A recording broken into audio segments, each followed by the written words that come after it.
Ahora, en el capítulo 18 encontramos el niño pequeño, la oveja perdida, la conducta de la iglesia venidera y la parábola con respecto al perdón. Los próximos pocos capítulos no parecen adelantar más el desenlace de la acción en Mateo, pero sí ayudan a responder las preguntas que han surgido a causa de la aparente digresión repentina en el establecimiento del reino de los cielos debido al rechazo del rey. El capítulo 13 de Mateo, en sus parábolas del reino, nos dio el bosquejo que abarca todo el reino de los cielos en esta edad, pero todavía hay preguntas que quedan sin respuesta, de modo que estos capítulos sirven de mucha ayuda para contestar muchos de estos interrogantes. También encontramos aquí que el nuevo nacimiento es esencial para poder entrar en el reino. El versículo 1 del capítulo 18 del Evangelio de Mateo dice: En aquel tiempo los discípulos vinieron a Jesús diciendo: ¿Quién es el mayor en el reino de los cielos? ¿No encuentra usted, amigo oyente, en este primer versículo, en la pregunta de los discípulos, una nota de una ambición carnal? Puede ser que simplemente tengamos una mente criticona, pero tal vez estos hombres han estado discutiendo este asunto, y quizá 2 o 3 de ellos pensaran que razonablemente podrían ser considerados los mayores en el reino de los cielos. Por tanto, el Señor hizo una cosa algo sensacional. En el versículo 2, escuchemos lo que dice el Señor Jesús. Y llamando Jesús a un niño, lo puso en medio de ellos. Amigo oyente, ¿qué nos dice esto? Bueno, nos dice que el niño pequeño vino al Señor sin vacilar. En el capítulo 10 del Evangelio según San Marcos, versículo 14, el Señor dijo: Dejad a los niños venir a mí, y no se lo impidáis. El problema no era lograr que los niñitos se llegaran a Él, sino en prevenir que los adultos los estorbaran en su deseo de llegarse a Él. Tenemos aquí un cuadro muy bello. Nuestro Señor llama al niño y lo pone en medio de ellos. Y el versículo 3 dice: Y dijo: De cierto os digo que si no os volvéis y os hacéis como niños, no entraréis en el reino de los cielos. Este es un versículo que ciertamente ha sido abusado y mal comprendido, pero recuerde usted que el Señor Jesús está hablando en cuanto a la conversión y no en cuanto a la reversión. Algunas personas creen que este versículo quiere decir que han de volver a la niñez de algún modo extraordinario o que han de llegar a ser juveniles en sus hechos para poder entrar en el reino de los cielos. El Señor no está hablando en cuanto a volver a una niñez anterior, sino más bien en cuanto al avanzar a una vida nueva. Nuestro Señor aquí da lógica al pensar de los discípulos, desviando su atención de la búsqueda de un lugar exaltado en el reino hacia el asunto de mayor importancia, es decir, el de primeramente asegurarse de que tendrán o no la entrada en aquel reino. Esto es tan radical y tan importante como lo que le dice Jesucristo a Nicodemo en el capítulo 3 del Evangelio según San Juan, versículos 3 al 6, donde leemos: de cierto te digo, que el que no naciere de nuevo, no puede ver el reino de Dios. Nicodemo le dijo: ¿Cómo puede un hombre nacer siendo viejo? ¿Puede acaso entrar por segunda vez en el vientre de su madre y nacer? Respondió Jesús: de cierto te digo, que el que no naciere de agua y del Espíritu, no puede entrar en el reino de Dios. Lo que es nacido de la carne, carne es, y lo que es nacido del Espíritu, Espíritu es. La cosa importante que es acentuada en estos versículos es el nuevo nacimiento. Debemos llegar a ser como un niño pequeño en el sentido de que debemos nacer de nuevo. Cuando nacemos de nuevo, comenzamos espiritualmente como niños. Hoy en día tenemos un problema similar con las personas que buscan reconocimiento de lo que son y lo que han hecho. Quieren dar testimonios, pero no para honrar a Dios, sino solo para su propia adulación y reconocimiento. Lo que Jesús dice en cuanto a tal actitud lo encontramos aquí en los versículos 4 al 6 de Mateo 18, donde dice: Así que cualquiera que se humille como este niño, ese es el mayor en el reino de los cielos. Y cualquiera que reciba en mi nombre a un niño como este, a mí me recibe. Y cualquiera que haga tropezar a alguno de estos pequeñitos que creen en mí, mejor le fuera que se le colgase al cuello una piedra de molino de asno y que se le hundiese en lo profundo del mar. Es la entrada, o sea, el nacer de nuevo, y no el rango lo que importa en el reino de los cielos. Debemos poner énfasis en el nuevo nacimiento. El Señor usa un lenguaje acérrimo en esta sección al darle una prioridad divina al ministerio entre los niños. El hecho es que esta sección hace del evangelismo de los niños un máximo imperativo. Esto pone una responsabilidad adicional sobre los padres creyentes en cuanto a sus hijos. Se cuenta la historia del famoso evangelista Dwight L. Moody, que cuando llegaba a casa una noche después de una reunión, su familia le preguntó que cuántos se entregaron al Señor aquella noche. Y él respondió, «El Señor me dio 2 almas y media». Su familia dijo, «Ah, sí, es decir, hubo 2 adultos y un niño que aceptaron al Señor». Moody respondió, «No, 2 niños y un adulto aceptaron al Señor». Y continuó diciendo, «El adulto es viejo y tiene solamente la mitad de su vida para dar. Es simplemente un medio converso». Amigo oyente, los niños pequeños son importantes, pero desafortunadamente en nuestras iglesias no siempre les damos la importancia que merecen. Hace algunos años un pastor de una iglesia escocesa entregó su renuncia y al hacerlo, los ancianos le preguntaron por qué quería renunciar su puesto de pastor. «Bueno», contestó el pastor, «el Señor me ha dado una sola alma durante todo este año pasado, y ese es el pequeño Robertito Moffat». Pero más tarde, Roberto Moffat fue el hombre que abrió el continente de África para la obra misionera. Fue el año más grande que aquel predicador jamás hubiera tenido y no lo sabía. De modo que el Señor pone un gran énfasis sobre los niños en estos versículos. Leamos ahora los versículos 7 al 10 de este capítulo 18 de Mateo. «Ay del mundo por los tropiezos, porque es necesario que vengan tropiezos, pero ay de aquel hombre por quien viene el tropiezo. Por tanto, si tu mano o tu pie te es ocasión de caer, córtalo y échalo de ti. Mejor te es entrar en la vida cojo o manco, que teniendo 2 manos o 2 pies, ser echado en el fuego eterno. Y si tu ojo te es ocasión de caer, sácalo y échalo de ti. Mejor te es entrar con un solo ojo en la vida, que teniendo 2 ojos, ser echado en el infierno de fuego. Mirad que no menospreciéis a uno de estos pequeños, porque os digo que sus ángeles en los cielos ven siempre el rostro de mi Padre que está en los cielos». Estos son versículos duros, amigo oyente. Debemos fijarnos en 2 cosas que son importantes. En primer lugar, en el versículo 10 habla de sus ángeles. Este es el versículo principal que se usa para comprobar que cada persona tiene su ángel de la guarda. Favor de no entendernos mal. No sabemos si tenemos ángeles de la guarda o no, pero no creemos que este pasaje esté hablando en cuanto a los ángeles de la guarda. La palabra que se traduce como ángeles aquí realmente significa espíritus. El Señor está diciendo que los espíritus de los niños ven siempre el rostro del Padre que está en el cielo, y por tanto no debemos despreciar ni osar ofender a uno de estos pequeños. Cuando muere un pequeñuelo, su espíritu va inmediatamente a estar con Dios.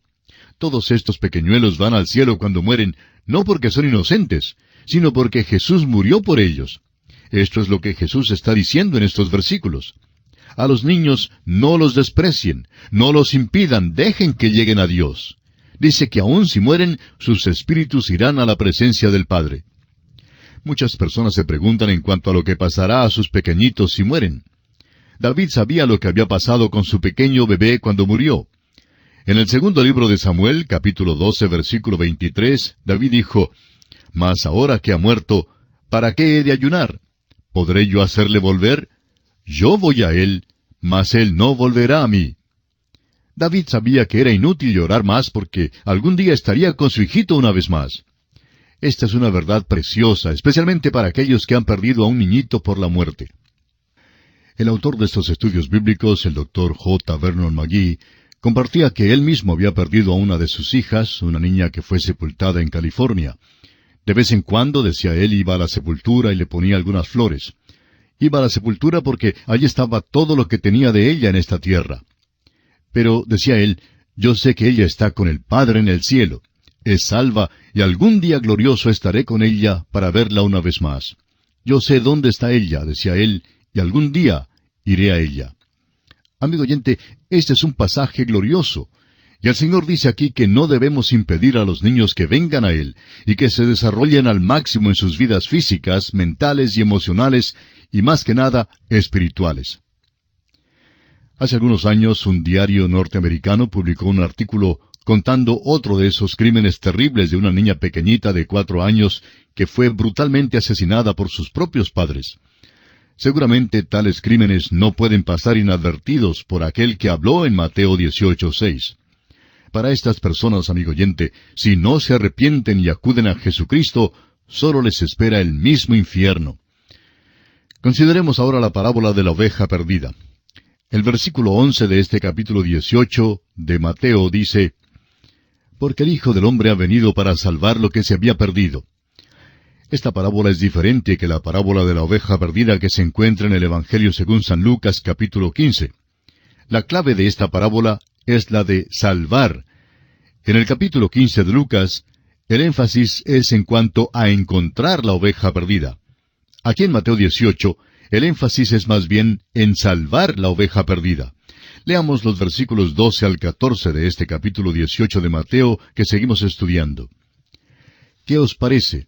Si un hombre tiene 100 ovejas, y se descarría una de ellas, ¿no deja las 99 y va por los montes a buscar la que se había descarriado?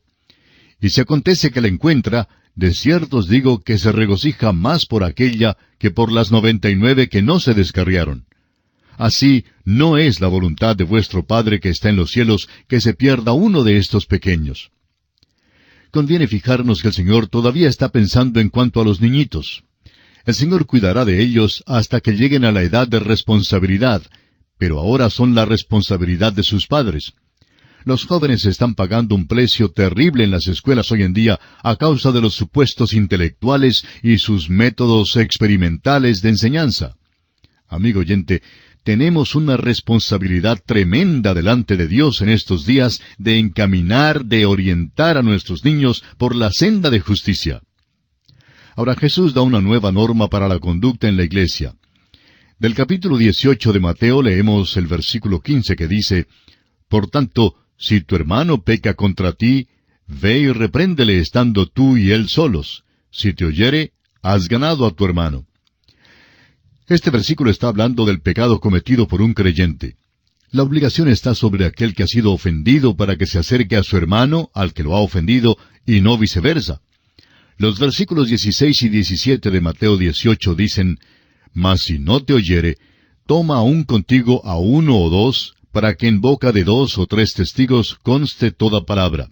Si no los oyere a ellos, dilo a la iglesia, y si no oyere a la iglesia, tenle por gentil y publicano». Según el versículo 16, si el hermano que ha ofendido, que ha pecado, no escucha, entonces la persona ofendida debe ir al hermano con testigos. En el versículo 17 encontramos que el Tribunal Supremo es la Iglesia. Solo como un recurso final debe llevarse el asunto a la atención de la Iglesia. Esta es la base de toda disciplina en la Iglesia, así como será dada más adelante por Pablo y los otros apóstoles. Hay personas que les gusta sofocar las dificultades y encubrirlas, pero esta no es la manera en que el Señor nos manda a tratarlas. Si hay un problema entre dos creyentes, este debe ser resuelto de una manera amable, pacífica y tranquila. Si los individuos no pueden resolver su problema, deben llevarlo a un grupo de testigos. Si el grupo no lo puede resolver, el recurso final es de llevar el problema ante la Iglesia como la autoridad final. Con respecto a este asunto, en los versículos 18 y 19, el Señor dice en conclusión, «De cierto os digo que todo lo que atéis en la tierra será atado en el cielo, y todo lo que desatéis en la tierra será desatado en el cielo.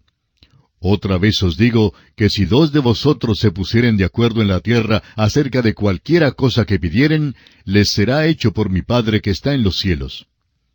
Ya hemos analizado el contenido del versículo 18 cuando estudiamos Mateo 16:19, y aprendimos que si detenemos la palabra, atamos en la tierra, y si predicamos la palabra de Dios a otros, entonces desatamos en la tierra.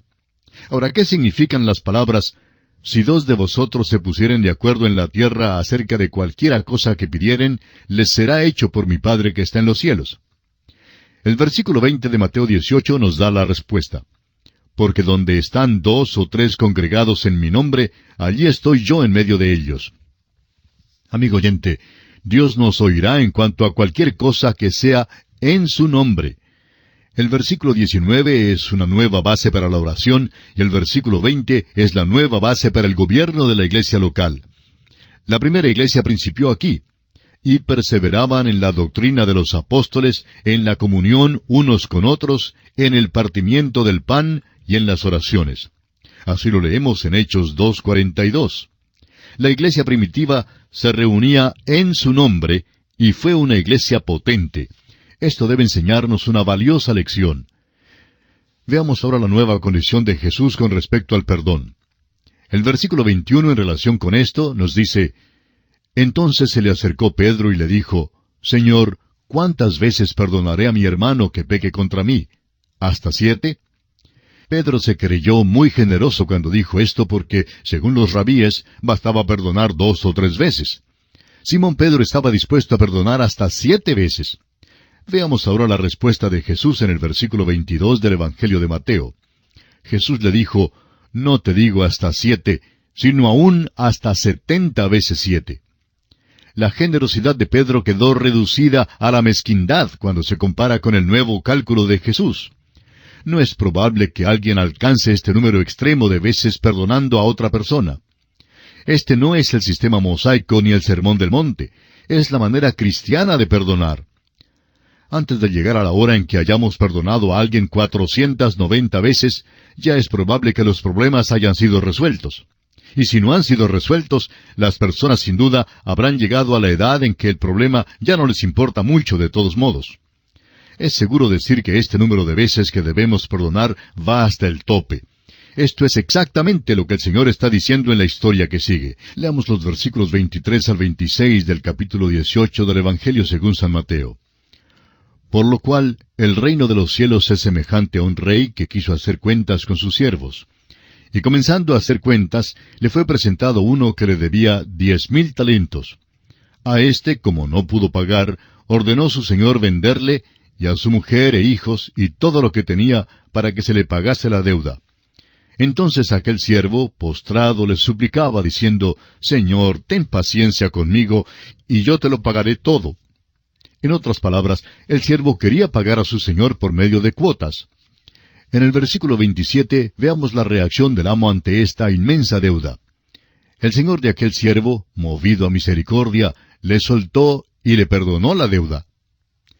Creemos que nuestro Señor se sirve aquí de una ilustración aparentemente ridícula para substanciar su punto. La suma de dinero que este siervo debía a su señor era aproximadamente unos 12 millones de dólares. Esta es una cantidad de dinero bastante alta para perdonar a cualquier persona. No tenemos tiempo para considerar los 8 versículos restantes en este capítulo 18, y le pedimos a usted, amable oyente, que los lea para su propia consideración. Pero encontramos en ella un contraste en esta parábola. El siervo que fue perdonado por su señor rehúsa a su vez perdonar a su consiervo quien también le debía. Esta parábola ilustra el principio de perdonar. Este es un nuevo principio presentado en este pasaje, pero no es la única base para el perdón entre los creyentes. El cuadro total lo encontramos en Efesios 4:32, donde el apóstol Pablo dice: Antes sed benignos unos con otros, misericordiosos, perdonándoos unos a otros, como Dios también os perdonó a vosotros en Cristo. Amigo oyente, debemos perdonar a otros porque Cristo nos ha perdonado a nosotros. Y así concluimos nuestro estudio del capítulo 18 del Evangelio según San Mateo.